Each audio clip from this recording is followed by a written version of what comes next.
In memory of Andy Irons, the current front runner, Italo Ferreira taking off, and he is locked in deep. Can he punch his way through this one? Hanging on the white water, can't get the completion, but it was a deep barrel ride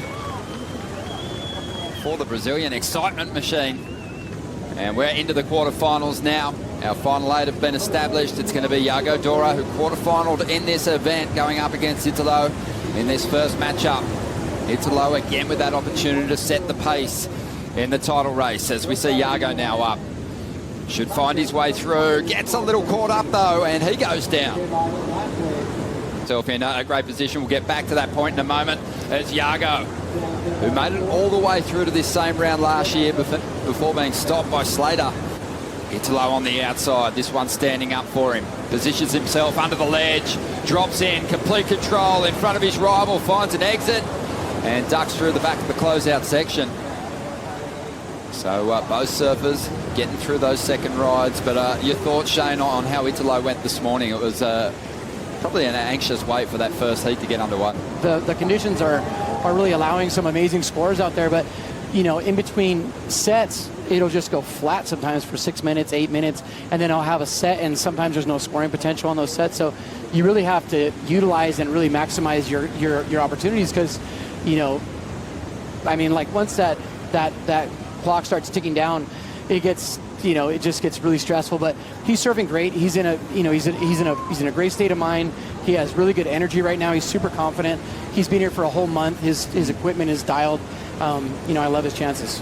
Tell me boards that he's riding. We heard earlier from Strider, he said he'd actually gone down to a 6.2 perhaps. Yeah, he's riding a 6.2. Missed opportunities there early on that opening exchange too. We saw, you know, if Italo had made that ride, hold on. Oh, Yago Dora, great entry into this one. Can he find his way through? Oh. Gets lost in there somewhere, but the positioning was perfect. We know how crucial that is to a big number here at Pipe.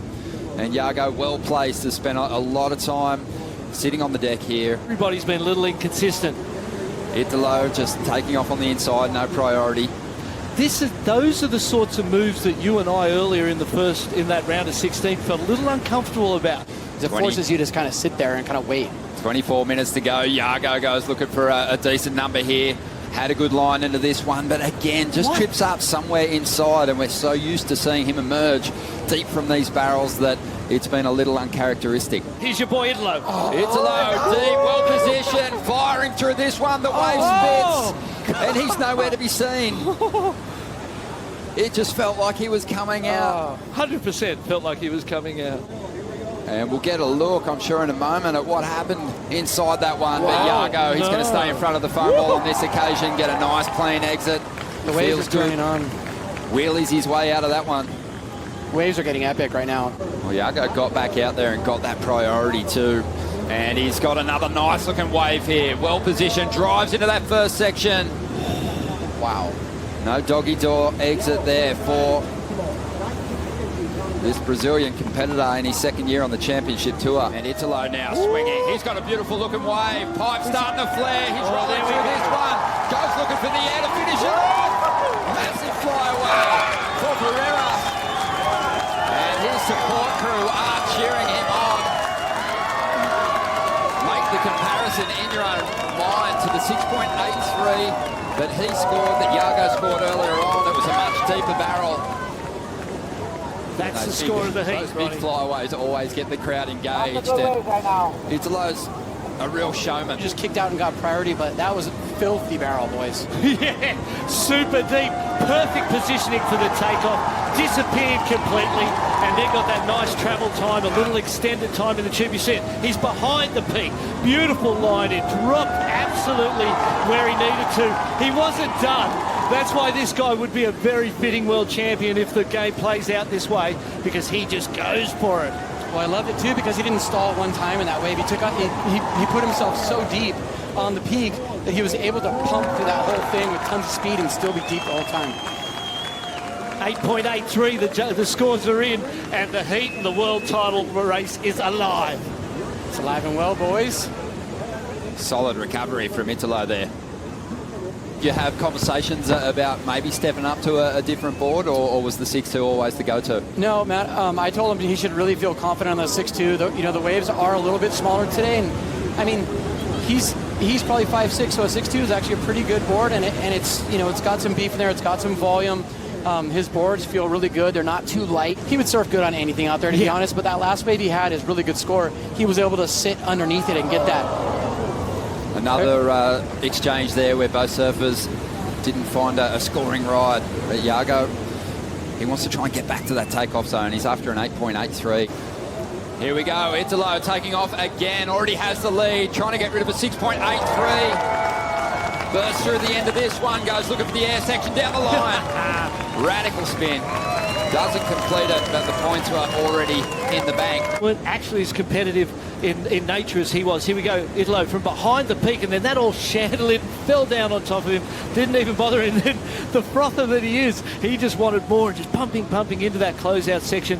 These are good moves, though, practicing that type of approach and learning that end section, because there might be a point in a final against Gabriel Medina where the world title comes down to one little thing.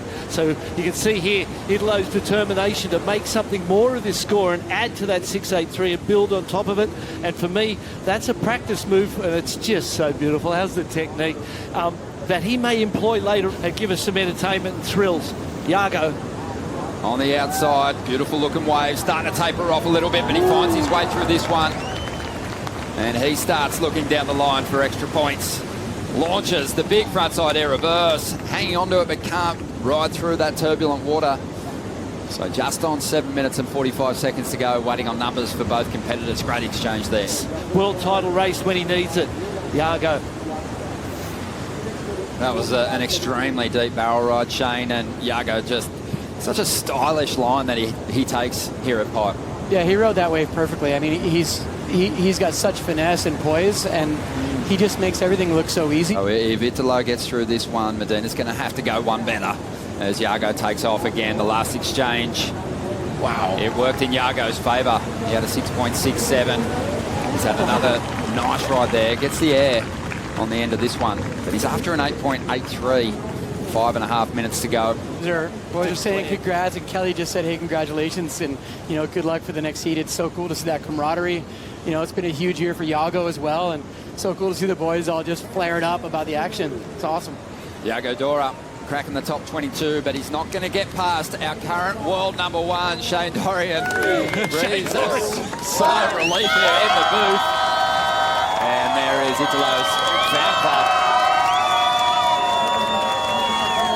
cheering him on. He's on to the semi-final.